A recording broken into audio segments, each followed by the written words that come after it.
Hi friends, welcome to hello Andhra YouTube channel. మనందరికీ తెలిసిందే, గత సంవత్సరం ఫిబ్రవరి నెలలో గన్నవరం తెలుగుదేశం పార్టీ కార్యాలయం పైన దాడి జరిగిన విషయం.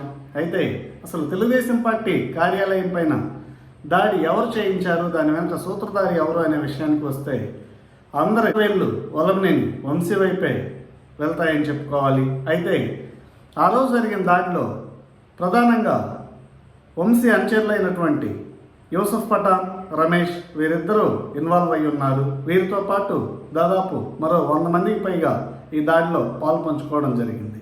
అయితే తెలుగుదేశం పార్టీ ద్వారా రాజకీయ అరంగేట్రం చేసి తల్లిలాంటి తెలుగుదేశం పార్టీ కార్యాలయం పైనే దాడి చేయడం అనేది తెలుగుదేశం పార్టీ కార్యకర్తల్లోనే కాకుండా సాధారణ వ్యక్తుల్లో కూడా తీవ్ర ఆగ్రహావేశాలు కలిగించిందని చెప్పుకోవాలి. అంతేకాకుండా తనకి రాజకీయ భవిష్యత్తు ఇచ్చినటువంటి పార్టీ అధినేత నారా చంద్రబాబు నాయుడు గారి సతీమణి భువనేశ్వరి గారి మీద అనుచిత వ్యాఖ్యలు చేయడం కూడా వారిని చాలా తీవ్రంగా బాధించిందని చెప్పుకోవాలి. అయితే కాలం ఎప్పుడూ ఒకలా ఉండదు. రాజకీయంగా ఎన్ని విద్వేషాలు, విభేదాలు ఉన్నప్పటికీ కూడా ఇలాంటి దుశ్చర్యలు అనేవి మంచిది కాదు అని వంశీ తెలుసుకోలేకపోయాడు. ఇప్పుడు అధికారం తెలుగుదేశం పార్టీకి వచ్చింది. అయితే వల్లభనేని వంశీ మీద ఇంకా చర్యలు తీసుకోవట్లేదేంటి అని చెప్పేసి కార్యకర్తల్లో కూడా తీవ్రమైన ఆగ్రహావేశాలు ఉన్నాయి. అయితే గత 2 రోజులుగా వల్లభనేని వంశీని అరెస్ట్ చేస్తారని చెప్పేసి వార్తలైతే వినపడుతున్నాయి. అయితే పోలీసుల కథనం ప్రకారం వల్లభనేని వంశీని అరెస్ట్ చేయలేదు. వల్లభనేని వంశీ అనుచరులైనటువంటి యూసుఫ్ పఠాన్ని అరెస్ట్ చేయడం జరిగింది. అంతేకాకుండా గత 2 రోజుల కిందట వంశీ ప్రధాన అనుచరుడు రమేష్ను కూడా అరెస్ట్ చేయడం జరిగింది. అయితే ఈ కేసులో వల్లభనేని వంశీతో పాటు చాలామంది నిందితులు ఉన్నారు. వారందరినీ కూడా అరెస్ట్ చేసి విచారించగా వారందరూ కూడా వంశీ ప్రోద్బలంతోనే ఈ దుశ్చర్యకి పాల్పడ్డామని వాంగ్మూలం ఇవ్వడం జరిగింది. అయితే ఈ కేసులో వంశీని A71గా అక్యూజ్డ్ నంబర్ 71గా పోలీసులు FIRలో పేర్కొన్నారు అని చెప్పుకోవాలి.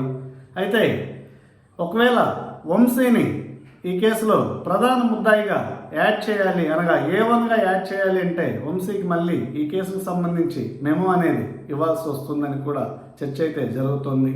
అయితే ఇలాంటి కేసుల్లో అసలు బెయిల్ వస్తుందా రాదా అనే విషయానికి వస్తే సాధారణంగా ఇలాంటి కేసుల్లో బెయిల్ వచ్చే అవకాశమే ఎక్కువగా ఉందని చెప్పేసి న్యాయ నిపుణులు చెబుతున్నారు. అంతేకాకుండా ఒకవేళ వంశీ A1గా ఉన్నట్లయితే ఈ కేసులో కొంచెం బెయిల్ రావడానికి సమయం పడుతుంది అని కూడా చెబుతున్నారు. ఏది ఏమైనప్పటికీ కూడా వంశీని అరెస్ట్ చేయడం అనేది తథ్యం అనే చర్చ అయితే తెలుగుదేశం పార్టీ శ్రేణుల్లో జరుగుతుందని చెప్పుకోవాలి. ఎందుకంటే వంశీ పార్టీ మారినా తప్పులేదు, కానీ పార్టీ మారిన తర్వాత ఆయన తనకి రాజకీయ భవిష్యత్తు ఇచ్చినటువంటి తెలుగుదేశం పార్టీ కార్యాలయంపై దాడి చేయడమే కాకుండా నారా లోకేష్ పుట్టుక గురించి మాట్లాడి భువనేశ్వరి గారిని తీవ్రంగా అవమానించారు. ఇవన్నీ కూడా ఎవరు ఎప్పటికీ మర్చిపోరు. ఒకవేళ వంశీ ఎన్ని రాయబారాలు పంపినా కూడా ఎవరు కూడా ఆయన్ని క్షమించరు అనే చర్చ అయితే జరుగుతుంది. అయితే వంశీ ఇప్పటికే అమెరికా పారిపోయాడు అనే చర్చ కూడా జరుగుతుంది. కానీ పోలీసుల కథనం ప్రకారం వంశీ దేశంలోనే ఉన్నాడు. అతని కోసం గాలింపు చర్యలు చేపట్టాం, కానీ ఇప్పటి వరకు అతని ఆచూకీ అనేది కనపడలేదు అని మరో వాదన అయితే వినపడుతుంది. మరికొందరు తెలుగుదేశం పార్టీ కార్యకర్తలు మాత్రం వంశీని అదుపులోకి తీసుకున్నారు. వంశీకి 3rd డిగ్రీ కూడా ఇచ్చే అవకాశం ఉందనే చర్చ కూడా జరుగుతుంది. ఏదేమైనా ఇలాంటి సంఘటనలు అనేవి ప్రజాస్వామ్యంలో మంచిది కాదు. నాయకులు కూడా వారి పరిధిని మించి మాట్లాడకూడదనేది గుర్తుపెట్టుకోవాలి. ఈ అంశం మీద మీ అభిప్రాయాల్ని కామెంట్స్ రూపంలో తెలియచేయండి. Thank you.